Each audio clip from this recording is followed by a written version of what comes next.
सबसे अहम खबर के साथ चंद्रयान 3 से जुड़ी हुई है खबर, जहां चंद्रयान 3 ने नई तस्वीर भेजी है। और ये तस्वीर 17 अगस्त को प्रोपेल्शन मॉड्यूल से लैंडर के अलग होने के बाद ली गई है, जो इसरो की तरफ से जारी की गई है। ये इस वक्त की सबसे गौरवान्वित करने वाली खबर है। दरअसल पूरे विश्व की नजर हिंदुस्तान पर टिकी हुई थी कि चंद्रयान 3 के जरिए आखिर किस तरह से पहली पिक्चर यहां पर सामने आती है। तो चंद्रयान 3 ने ये सबसे नई तस्वीर भेजी है। विक्रम लैंडर ने ये नई तस्वीर भेजी।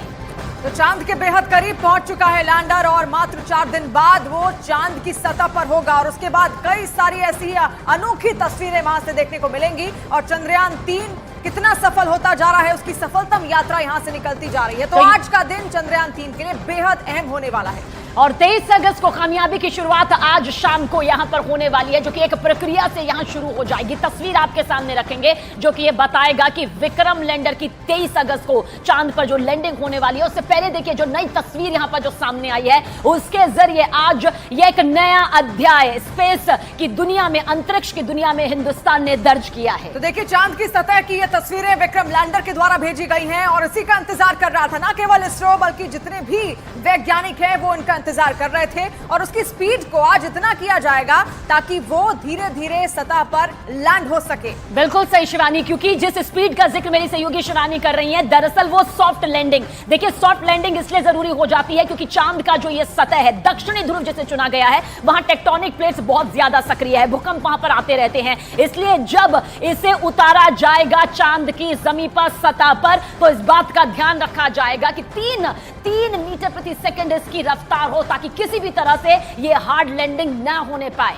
जो क्रेटर्स का आकार है चांद की सतह पर वो बेहद ज्यादा है और इसी वजह से उसकी स्पीड कम करना एक बड़ी जिम्मेदारी भी यहां पर बन जाती है। तो आज का दिन चंद्रयान 3 के लिए बेहद अहम होने वाला है और 23 अगस्त को कामयाबी की शुरुआत आज शाम को होने वाली एक प्रक्रिया से शुरू हो जाएगी। जिस विक्रम लैंडर की 23 अगस्त को चांद पर लैंडिंग होने वाली है, उसकी स्पीड को आज इतना किया जाएगा ताकि वो बेहद आसानी से सॉफ्ट लैंडिंग चांद की सतह पर कर पाए, क्योंकि चंद्रयान 2 की हार्ड लैंडिंग की वजह से वो मिशन नाकाम हुआ था। लेकिन इसकी कामयाबी के लिए सॉफ्ट लैंडिंग बेहद जरूरी। और ये पूरी प्रक्रिया आखिर कैसे होगी, उसकी एक रिपोर्ट आपको हम दिखाते हैं।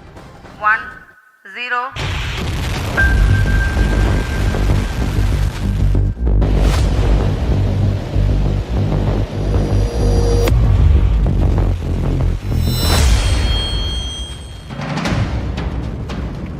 इतिहास रचने से 2 कदम दूर हिंदुस्तान।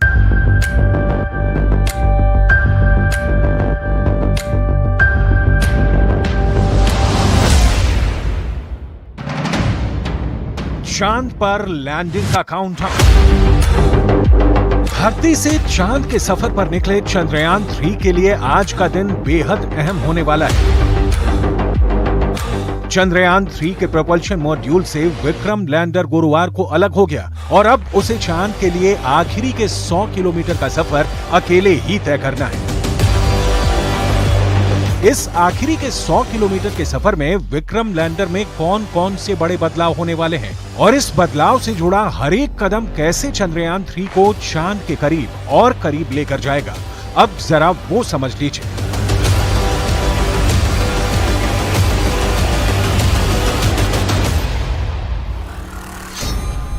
आज शाम करीब 4 बजे चंद्रयान 3 की रफ्तार कम हो जाएगी। आज ही लैंडर मॉड्यूल की ऊंचाई में कमी लाई जाएगी। शुक्रवार से लेकर शनिवार के दौरान लैंडर मॉड्यूल को 100 किलोमीटर की कक्षा से 30 किलोमीटर की कक्षा में स्थापित होगा। यह पूरी प्रक्रिया कैसे होगी और इस प्रक्रिया में कौन कौन सी चुनौतियां आनी बाकी हैं, वो आपको डेमो के जरिए समझाते हैं। विक्रम लैंडर का सेपरेशन हैपन हो चुका है। और अब जो आगे की कार्यवाही है, आपसे 5 से 6 दिन का जो समय लगेगा, 23 तारीख तक का जो समय लगेगा, वो अब विक्रम लैंडर के ऊपर जिम्मेदारी रहेगी। क्योंकि अब जो आगे जो स्पीड रिड्यूस करने का काम है इसरो वैज्ञानिकों द्वारा वो किया जाएगा और 23 तारीख को 5:47 का जो समय निर्धारित किया है, विक्रम लैंडर चंद्रमा के साउथ पोल पर उतरेगा। ठीक है, विक्रम लैंडर के बाद मुझे दिख रहा है सबसे अहम जो होने वाला है अब प्रज्ञान रोवर, बेसिकली जिसपे सारे काम की जिम्मेदारी है जी। विक्रम लैंडर के ऊपर मेजर जिम्मेदारी है, क्योंकि सॉफ्ट लैंडिंग हमारे लिए एक बहुत बड़ा कंसर्न है और अगर सॉफ्ट लैंडिंग हो जाती है तो भारत इस रेस में 4थे नंबर पे होगा जो सॉफ्ट लैंडिंग करा सकता है। तो once we will have the soft landing on the lunar surface. तो ये हमारा रैंप खुल जाएगा और इस रैंप से हमारा प्रज्ञान रोवर चलकर जो है सतह पे उतरेगा और इसको बग्गी का रूप दिया गया है। इट्स अ रोबोट जो पूरा चलकर चंद्रमा के उस एरिया को, उस अनआइडेंटिफाइड एरिया को जिस पे अभी तक काम नहीं किया गया है, उसकी मैपिंग करेगा, पुष्टि करेगा किस तरीके के खनिज, गैस और अन्य पदार्थ, साथ ही साथ सेस्मिक एक्टिविटीज का भी प्रज्ञान जो है हमें खबर जो है डाटा कलेक्ट करके भेजेगा।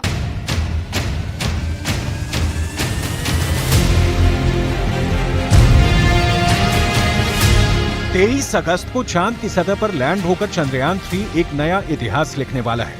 लेकिन 23 अगस्त से पहले चंद्रयान 3 को कौन कौन से पड़ाव पार करने बाकी, वो भी समझना जरूरी है।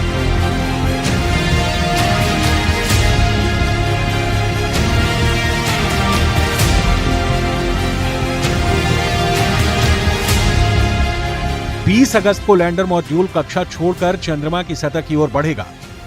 रात 1:45 बजे के करीब इसकी डी ऑर्बिटिंग होगी।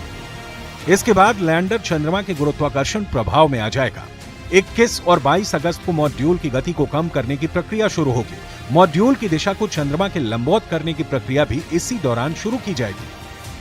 और आखिर में आएगा 23 अगस्त का वो अहम पड़ाव जब विक्रम लैंडर की चंद्रमा के दक्षिणी ध्रुव के पास शाम करीब 5:47 पर सॉफ्ट लैंडिंग होगी। रोवर प्रज्ञान चांद की सतह पर उतरेगा।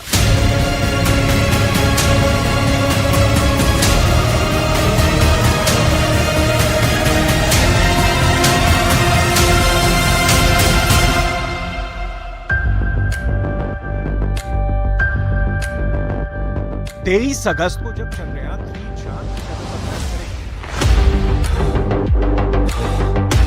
तब उसकी चांद से दूरी महज 30 किलोमीटर की होगी। तब विक्रम लैंडर चांद की सतह से 90 डिग्री के कोण पर होगा और लैंडिंग के वक्त विक्रम रोवर की रफ्तार 1.68 किलोमीटर प्रति सेकंड होगी। स्पीड को नियंत्रित करने की ज़रूरत रहेगी और स्पीड को धीरे धीरे कम किया जाएगा। ऑलमोस्ट हम 100 किलोमीटर्स का दायरा रह गया है अब चंद्रमा के करीब जाने का। तो ये 100 से 50 किलोमीटर का जो सफ़र है, इसमें डीबूस्टिंग से स्पीड को नियंत्रित कर और लैंडर की जो है पोजीशन को चेंज कर निर्धारित किया जाएगा कि जो एरिया हमने लैंडिंग के लिए चुना है, क्या वो पूरी तरह से एक लास्ट मिनट गो अहेड है। और जब इस बात का संज्ञान हो जाएगा तो फिर 23 तारीख को अपने गिवन टाइम पर जो है वो लैंडिंग का प्रयास होगा।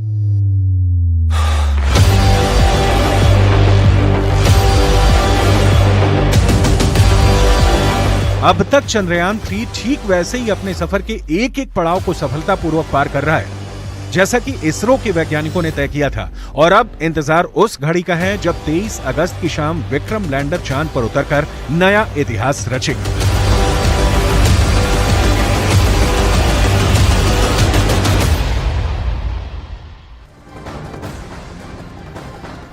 देखिए, लगातार बर्बादी यहाँ पर देखने को मिल रही है। पहाड़ से लेकर मैदान तक मूसलाधार बारिश लगातार हो रही है और ऐसे में स्थितियों को नियंत्रित करने के लिए पूरी कोशिश प्रशासन की टीम हर राज्य में इस वक्त जुटी हुई है। और अब समझिए ये जो आसमानी आफत है किस तरह से इंसानी जिंदगी पर भारी पड़ रही है।